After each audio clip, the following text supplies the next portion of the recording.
itu disamaratakan dengan anak lantar, gepeng dan lain sebagainya. Oh, disamakan kan Ya, itu?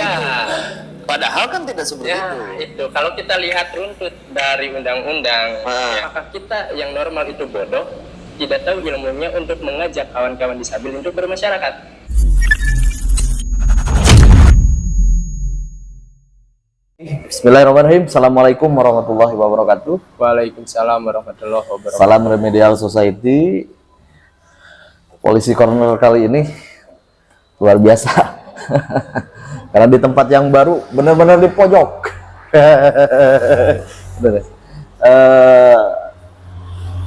Sahabat Remedial, kali ini kita sudah kedatangan tamu spesial. Kalau kemarin yang ngobrol sama kita turun ke jalan mempersoalkan RKUHP. Nah, sekarang kita akan bincang-bincang, ngobrol-ngobrol santai terkait dengan disabilitas.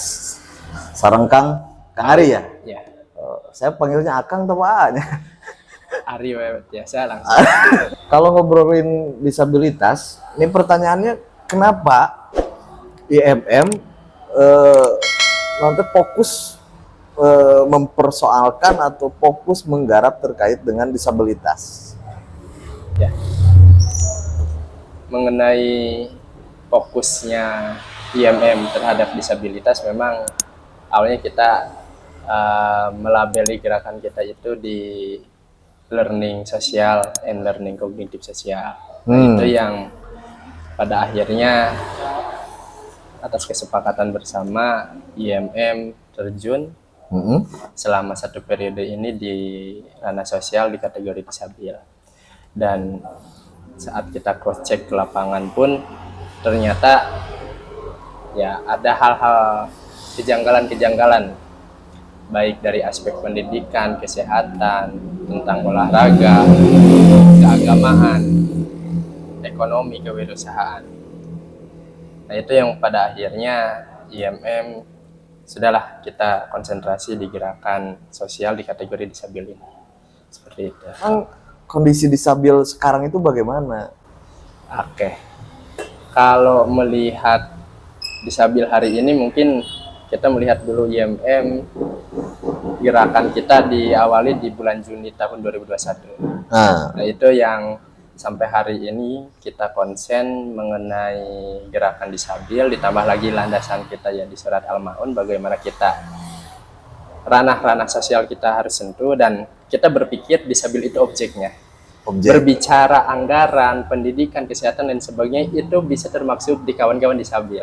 Bagaimana kawan-kawan disabil itu bisa sekolah, sehat walafiat, dia kreatif di bidang ekonomi, dia bisa menjadi atlet dan sebagainya. Berarti di sanalah kita berpikir, oke, berarti kita harus lihat dulu objeknya. Ya, disinilah objeknya disabilitas itu. Sudah berjalan berapa lama?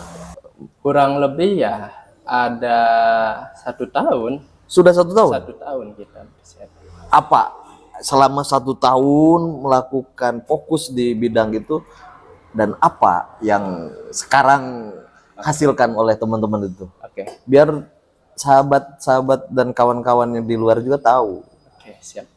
Berbicara apa yang kita hasilkan secara formal ya, alhamdulillah kita sudah menyetorkan sebanyak 75 orang kawan-kawan disabil ke Kominfo ya, dan alhamdulillah itu pun sudah diupdate ya. Itu hasil teman-teman ya, yang 75 orang itu ya, seperti itu. Awalnya pemerintah tahu nggak ada yang 75 orang itu? Enggak, jadi kita meriset itu di non data DTKS yang tidak terdata oleh pemerintah. Nah, kita setorkan, ternyata yang 75 ini belum terdata. Dan semua belum terdata. Ya, seperti itu. Jadi boleh saya menceritakan lah ya. Boleh. Menceritakan Boleh. Perjalanan awal mula IMM. Pada akhirnya kita meniatkan diri lillahi ta'ala untuk terjun di ranah sosial. Tepatnya di bulan Juni 2021 kita dikontak ya sama salah satu warga di Mugarsari, Kang bisa nggak bantu kawan-kawan disabil di sini? Beliau membutuhkan kursi roda. Insya Allah Kang, nanti IMM bisa membantu itu. Alhamdulillah sepekan kemudian IMM bisa memberikan kursi roda itu yang dibutuhkan, dan kita pada akhirnya menanyakan apa namanya, kenapa pasien tersebut menginginkan kursi roda, dan yang menjadi motivasi IMM itu dia ingin beribadah, dia ingin sholat. Oh, itu kan kalau kita sebagai gerakan mahasiswa ya IMM menjadi informasi bagaimana kita sebagai umat muslim saling mengingatkan, atau kita sebagai gerakan mahasiswa bisa mengingatkan ke stakeholder yang ada. Ya, ya.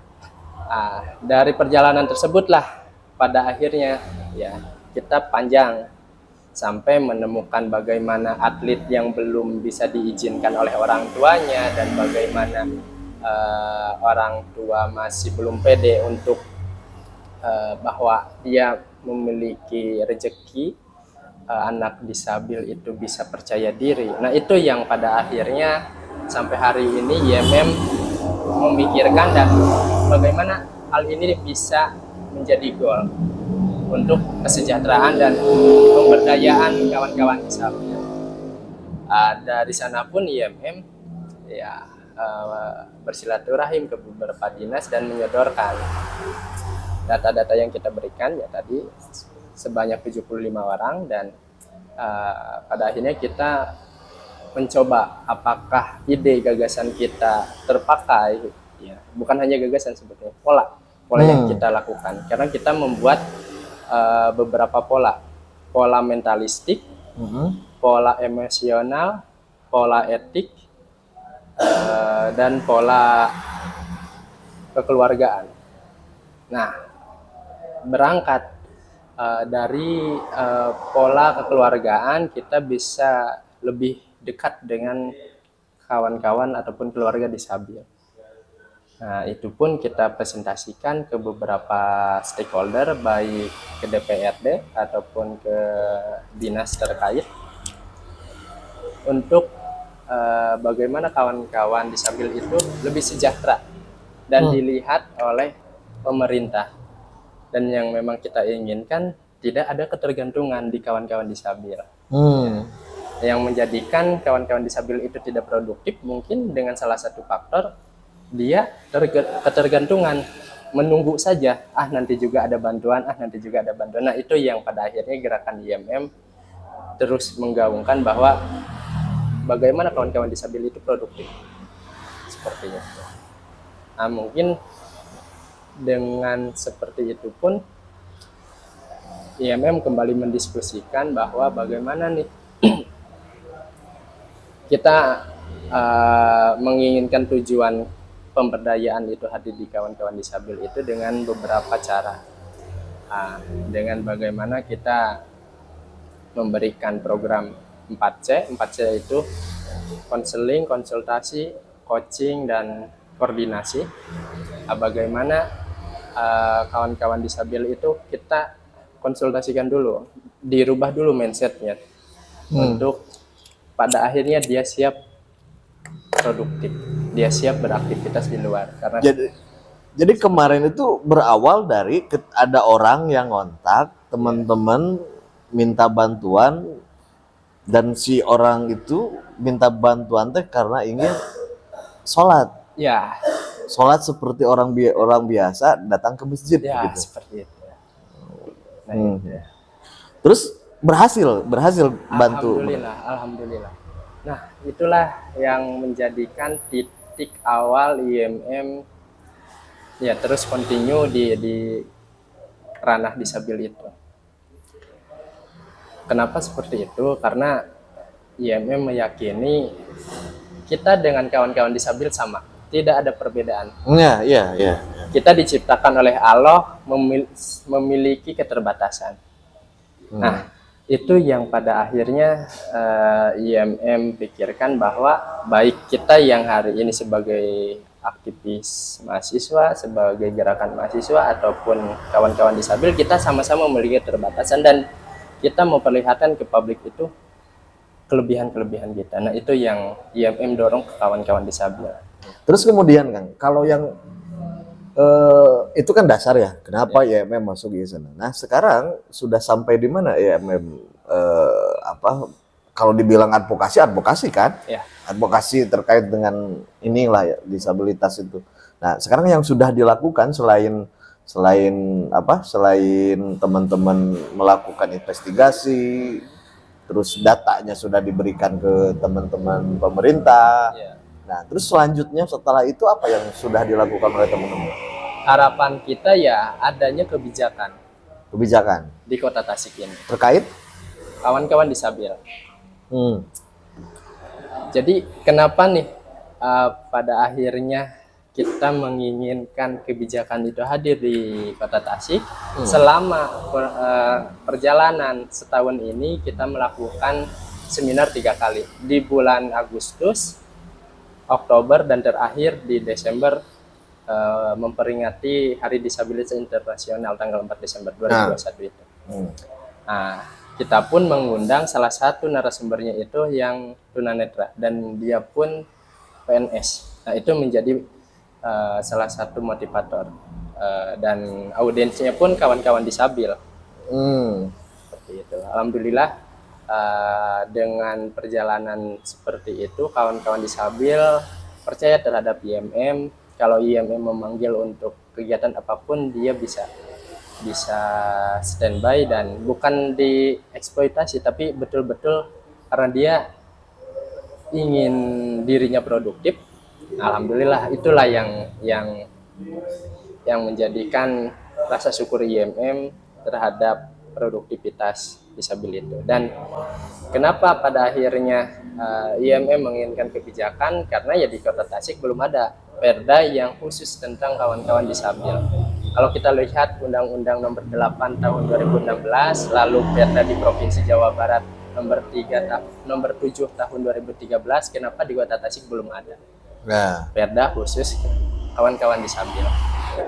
Kalau misalnya teman-teman menilai pemerintah kota khususnya kan, pemerintah Kota Tasikmalaya perhatiannya terhadap disabilitas bagaimana?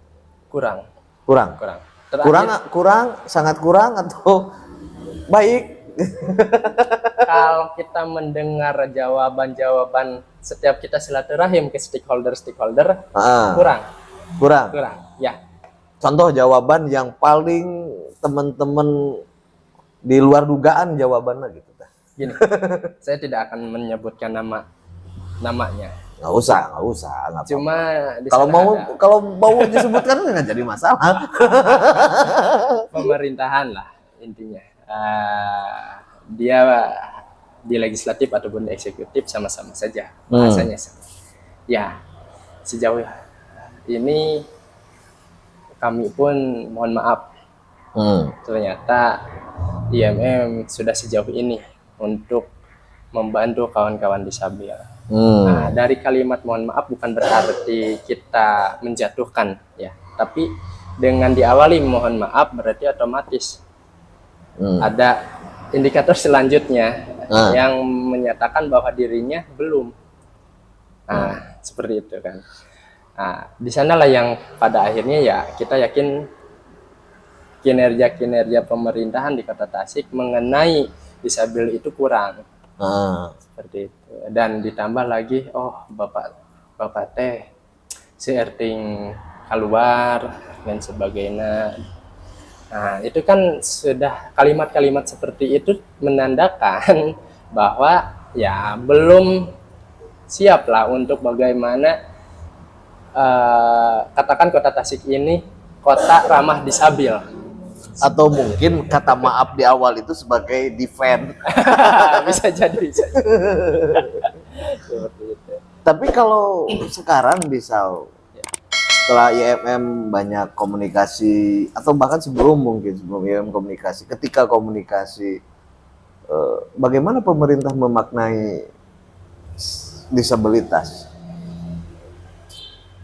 memaknai disabilitas itu hanya sebatas diberi, Maksudnya diberi apa? diberi saja, tanpa dipikirkan lagi bagaimana produktivitas. Kalau IMM kan meriset sampai ke usia, sampai ke umur, Ah, dari anak sampai lansia. ah, IMM itu memfokuskan dari anak sampai dewasa. Ya. Kalau yang lansia itu kita mengkategorikannya ke keluarganya. hmm, Nah, dan itu pun pemerintahan di Kota Tasik belum memikirkan detail-detail seperti itu. Jadi disamaratakan antara anak sampai lansia. Ya disabil udah, dia harus diberi bantuan. Ya memang semua orang itu bisa diberi bantuan, bukan hanya disabil. Tapi IMM itu menginginkan kalau dia secara lahiriah disabil ya dari anak itu bisa kita didik bagaimana dia bisa produktif. Mau dia cita-citanya jadi atlet, jadi dosen dan lain sebagainya itu kan bisa ya, kita bantu dan kita bisa istilahnya parenting lah itu kan, istilahnya parenting dari keluarga untuk mendorong anak-anaknya itu bisa mewujudkan cita-cita. Dan begitupun stakeholder yang ada. Itu. Karena makanya lah di sana IMM membuat beberapa pola, ya tadi polanya pola etik yang kita pakai dan pola mentalistik. ah, Pola mentalistik itu kesadaran diri. Hakikat kita manusia dengan Allahnya. ya, Lalu bagaimana selanjutnya kita bisa menerima fisik kita seperti ini, lalu kita wujudkan harapan-harapan anak dan keluarga tersebut. Baik kita sebagai tetangga, baik kita sebagai pemerintah, baik kita sebagai mahasiswa, bagaimana bisa saling mendorong, membantu untuk kawan-kawan disabilitas itu. Nah, kalau menurut IMM sekarang apa yang dilakukan oleh pemerintah sudah mengarah ke sana atau belum? Belum. Belum. Karena kan contoh ini aja, pemerintah kan belum ada kebijakan khusus tentang disabil. Nah, bagaimana ya pemerintah itu serius menangani kawan-kawan disabil? Kalau sekarang memang pemerintah kalau kan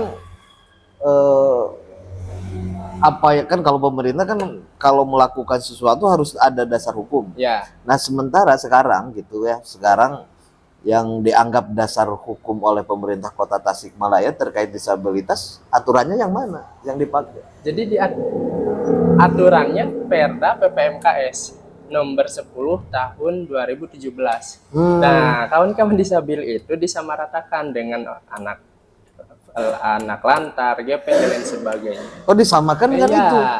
Padahal kan tidak seperti Ya, itu. itu. Kalau kita lihat runtut dari undang-undang Ah. ya nomor 8 tahun 2016 itu kan pure khusus kawan-kawan disabel. Tapi saat kita cross check, kita diskusi ya di ranah Kota Tasik, kenapa perdanya berbeda, tidak khusus untuk bagaimana penanganan kawan-kawan disabel.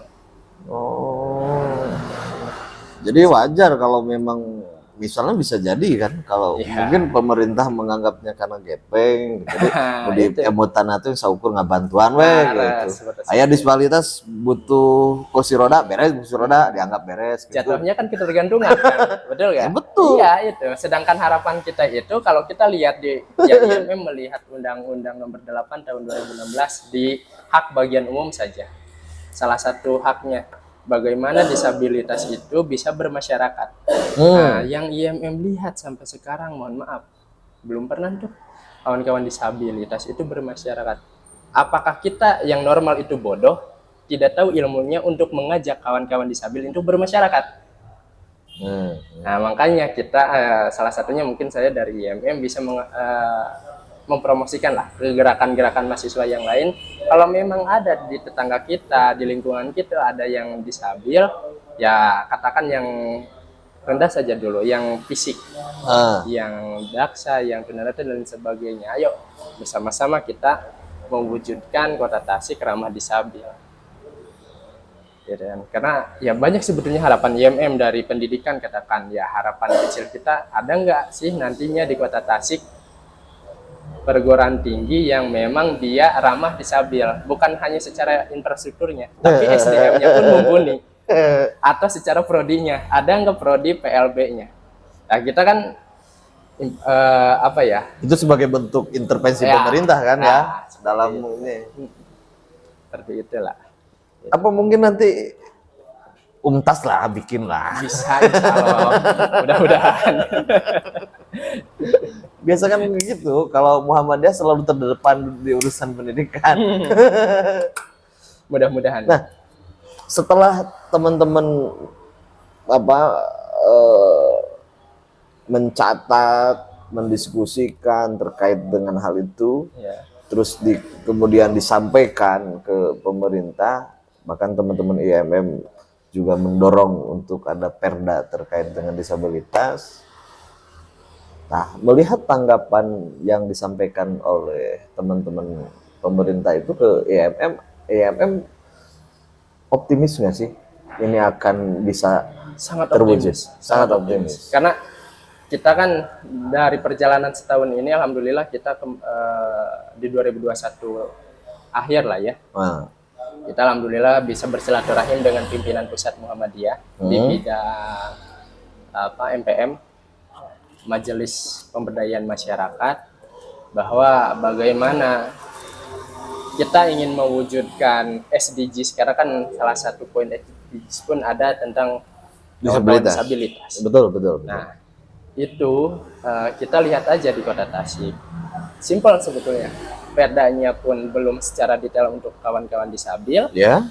Nantinya kalau memang sudah ada bagaimana adanya runtutan RAD-nya, rancangan aksi daerah persepsi disabil. Nah, itu kan ada landasan di Apa tadi?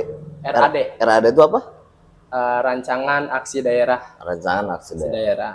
Tapi persepsi disabilitas yang memang bagaimana kawan-kawan disabil itu, ya sederhananya kita menginginkan bermasyarakat lah. Disabil itu pun seperti kita, sama aja, bisa ngopi, bisa berjalan seperti kita ngopi ya. Di sini katakan banyak nih sekarang kedai-kedai.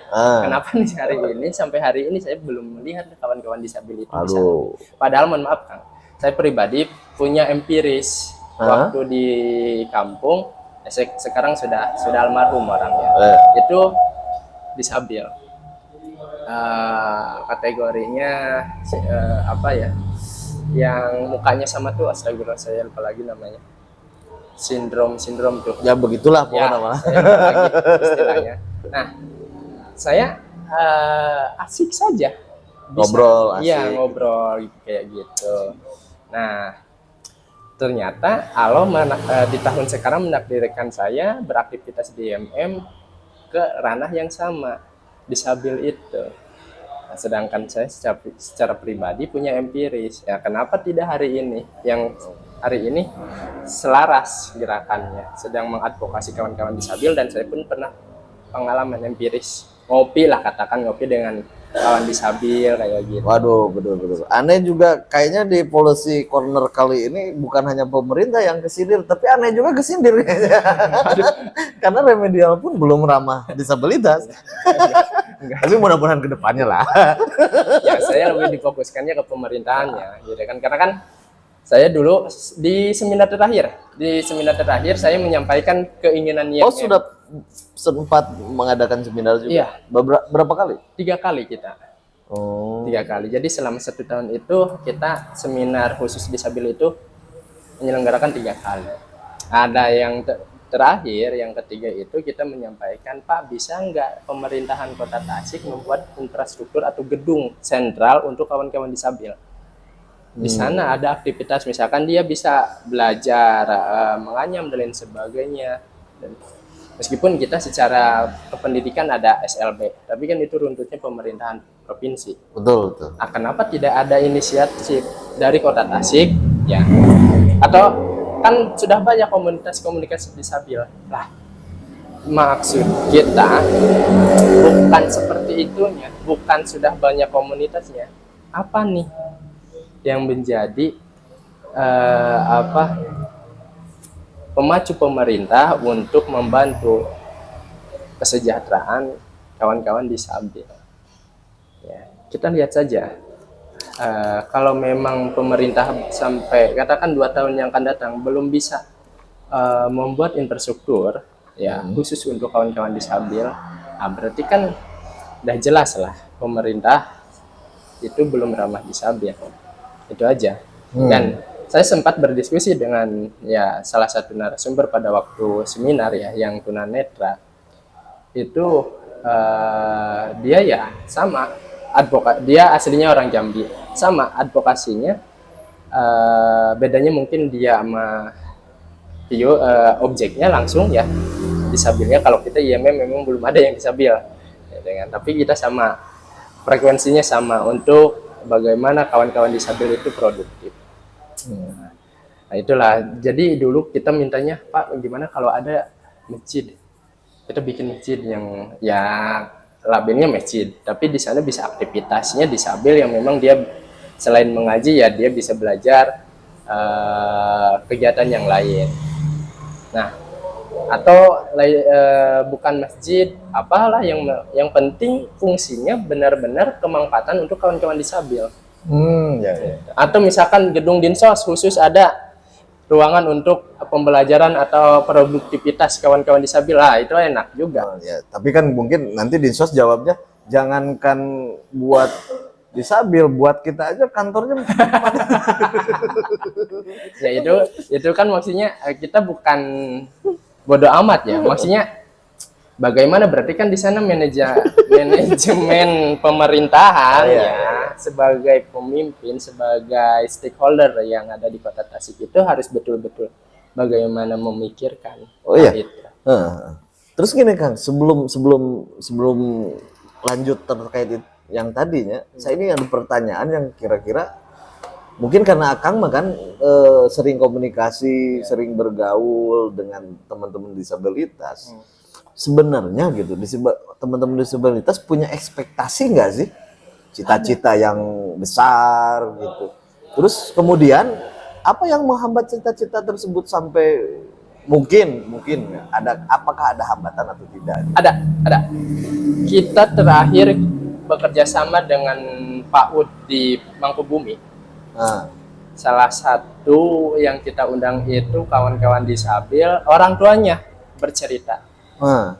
Murang kali teh tos kelas 3 SMA.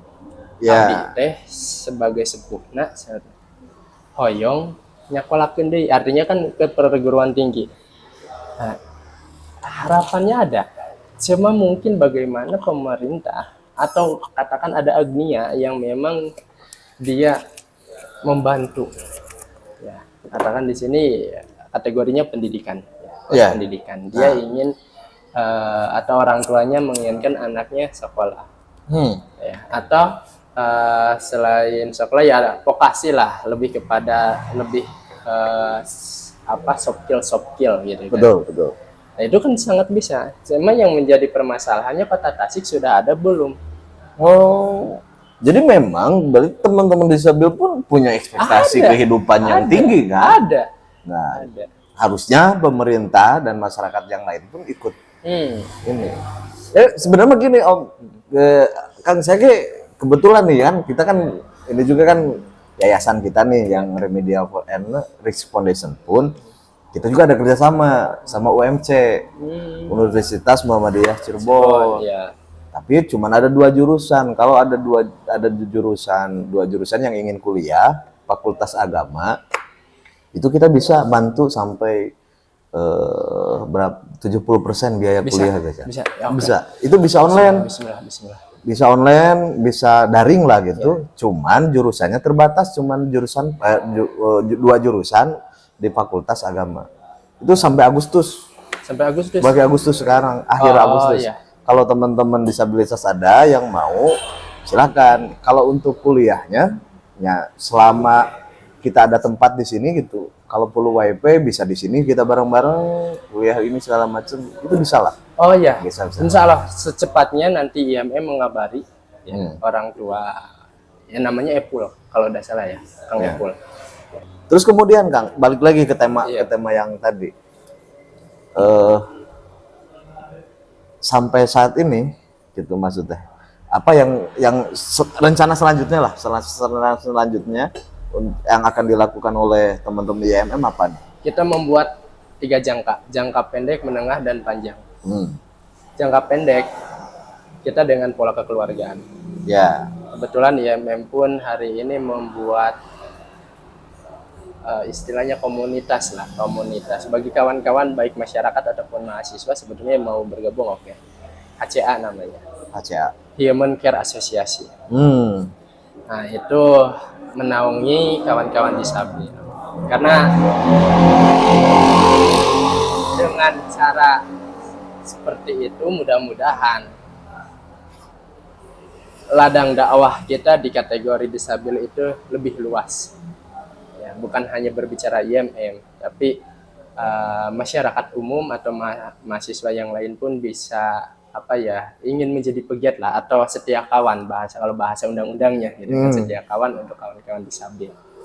Nah, jangka pendeknya itu kita melakukan ya silaturahim, karena kan yang kita lakukan seperti itu punya empiris sebelumnya, Kang. Betul. Tadi yang 3 seminar ya. Awalnya kita memberi kuota 30, yang hadir tidak sampai 10, 5 pun tidak pada waktu itu. Nah, kita baru pikir apa nih yang menjadi kesalahan IMM, kenapa kawan-kawan disabel belum bisa hadir. Ternyata kita belum dekat.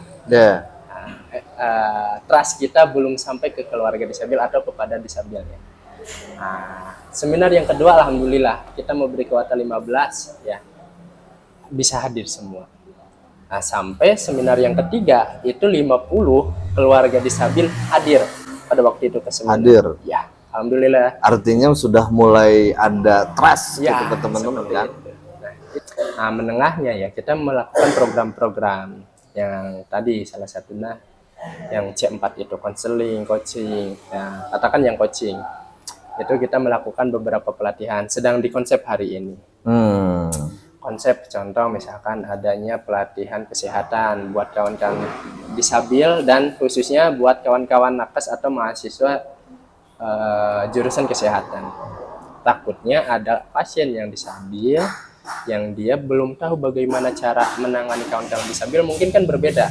Betul. Yang disabel dengan yang normal. Nah, kita siasatnya bagaimana melakukan pelatihan-pelatihan seperti itu. Ya, pelatihan bahasa isyarat, pelatihan bagaimana dengan kawan-kawan tunanetra dan kategori yang lain. Termasuk guru ngaji pun kan harus ada. Gitu. Seperti itu. Gitu. Karena kan memang kalau gini Kang, kita berpikirnya ya IMM. Kalau kita sebagai gerakan mahasiswa tidak mau mengeksperimenkan atau experiential learning, terjun ke lapangan, betul. Ya, apa yang akan kita dapat? Ya, alhamdulillah IMM setahun ini bisa melillahi ta'alakan diri kita terjun ke lapangan untuk membantu kawan-kawan disabel, dan di sanalah hadir ide, gagasan, lain sebagainya untuk mewujudkan cita-cita bersama. Makanya alhamdulillah hari ini pun kader IMM hari ini membuat kedai, Kang. Membuat kedai, dan kita salah satu konsepan itu ramah disabel.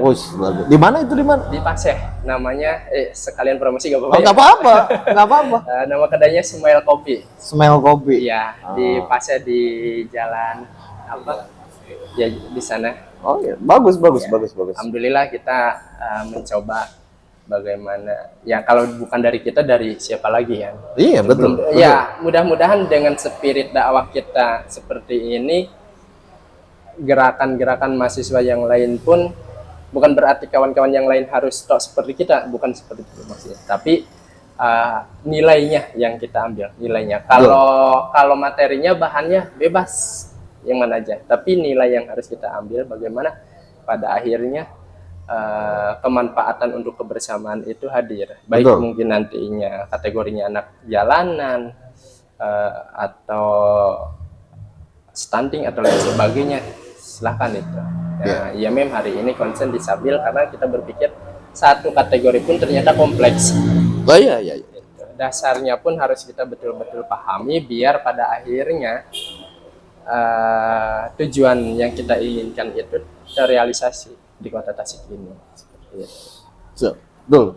Kalau nanti pemerintah membuat perda, apa harapan teman-teman IMM?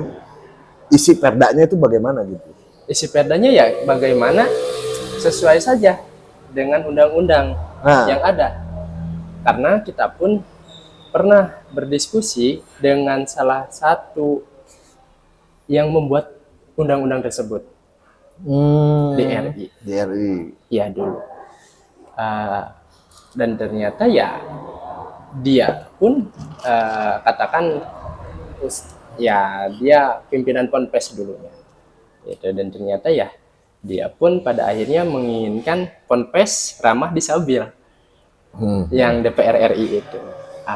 Begitupun IMM di ranah Kota Tasik, kalau perda tersebut ya sesuaikan saja. Gitu kan, kita mungkin dari gerakan mahasiswa bisa hadir menyampaikan gagasan di kategori pemudanya. Gitu kan, bagaimana pemuda-pemuda yang disabil itu bisa produktif, bisa menggapai harapan-harapan yang memang diinginkan baik dirinya ataupun keluarganya. Dan itu bisa dibantu di kebijakan tersebut. Itu jangan seperti halnya perda yang hari ini itu yang saya baca ya, yang IMM diskusikan itu katakan rehabilitas disabil, kan di sana tidak dikelaskan kembali rehabilitas anak jalanan, rehabilitas disabil. Itu kan pasti berbeda-beda, tapi di sana kan disamakan. Kan rehabilitasmu bukan kan disabilitas, kenapa harus direhabilitas kan? Kenapa? Menurut saya makanya nggak tahu. Oh, enggak kan? Itu nggak harus kan? Iya. Itu salah itu, kayaknya salah itu. Dia masuk orang yang nggak, kalau punya masalah sosial kan disabilitas bukan maksudnya bukan error gitu loh. Kalau yang error baru ini kan nggak error. Ya biasanya kan rehab itu yang mohon maaf ya, yang pengguna salah satunya begitu kan. Ya kalau disabil kan dia mah ya bisa faktor kecelakaan saja. Atau memang dia yang lahir liar. Tidak harus direhab, apa yang harus ditangani ya dari disabilitas di rehab itu. Nah itu yang aduh ini gimana sih, maksudnya isi perda nomor 10 tahun 2017 ini tentang kawan-kawan disabil. Oke, siap Kang, atur nuhun Kang ya. Nanti jangan kapok. Pokoknya nanti kalau teman-teman ini lagi silahkanlah kita ngobrol-ngobrol lagi. Saya kira karena masalah disabilitas kayaknya nggak bakal selesai dalam waktu 1 tahun. Iya betul. Ya kita pun 1 tahun baru data. Ya kan? Ya mudah-mudahan ini menjadi motivasi bagi kawan-kawan gerakan yang lain 1 tahun kawan-kawan untuk memberi atau apa ya keberhasilannya. Ya kita sama-sama saja. Ayo, betul. Ya kan? Dalam 1 tahun ini apa yang kita berikan terhadap masyarakat. Seperti itu. Oke, baik. Sahabat Remedial Society, berarti disabilitas sebenarnya sama, punya hak yang sama dengan orang yang tidak disabilitas. Cuman kadang kita tuh selalu salah berpikir, selalu membedakan posisi mereka, padahal mempunyai hak yang sama. Termasuk dalam hal pelayanan publik. Ya, paling sederhana, lihat saja kantor-kantor yang notabene memberikan pelayanan publik, apakah sudah ramah disabilitas atau belum? Betul. Nah, saya kira apa yang dilakukan teman-teman IMM ini merupakan langkah konkret untuk menuju Kota Tasik yang lebih baik, Indonesia Emas itu ini salah satu langkah yang konkretnya itu begini nih. Amin. Jadi bukan hanya sebatas diskusi. Saya kira cukup dulu lah ya. Ya, siap. Karena durasi ini kalau kepanjangan juga yang nonton juga bingung dia. Oke, terima kasih. Nanti kita akan sambung lagi di season yang kedua. Saya kira nanti karena teman-teman di IMM masih banyak program yang akan dilakukan. Mudah-mudahan teman-teman IMM berkenan kembali untuk hadir lagi kita ngobrol-ngobrol terkait dengan ini. Agar isu disabilitas menjadi isu semua orang, isu pemerintah juga untuk memberikan pemenuhan hak-hak disabilitas pada umumnya. Terima kasih. Assalamualaikum warahmatullahi wabarakatuh. Salam Remedial Society.